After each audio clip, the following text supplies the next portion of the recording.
একনিষ্ঠ উদ্যোগে গত কয়েক বছরে বাংলাদেশ সেনাবাহিনীর আধুনিকায়ন ও উন্নয়ন হয়েছে বললেন সেনাবাহিনী প্রধান জেনারেল ওয়াকারুজ্জামান।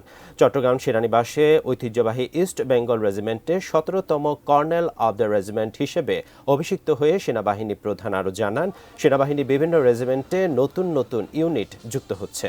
আধুনিক অস্ত্র এবং সরঞ্জাম সহ নানা উন্নয়নমূলক কার্যক্রমও অন্তর্ভুক্ত করা হয়েছে।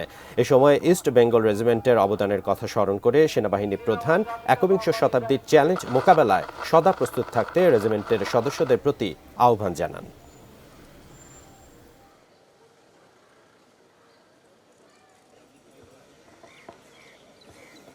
যুদ্ধোপযোগী এবং আধুনিক প্রযুক্তির যে কোনো প্রয়োজনীয় যুদ্ধাস্ত্র সরঞ্জাম যোগান দেওয়ার ব্যাপারে আমি সর্বদা সচেষ্ট থাকব।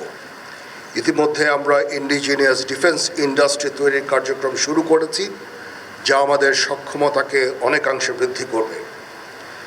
কর্নেল অব দ্য রেজিমেন্ট হিসাবে ইস্ট বেঙ্গল রেজিমেন্টের প্রতিটি সদস্যকে পেশাদার ও সুপ্রশিক্ষিত হিসাবে গড়ে তুলতে আমি বদ্ধপরিকর।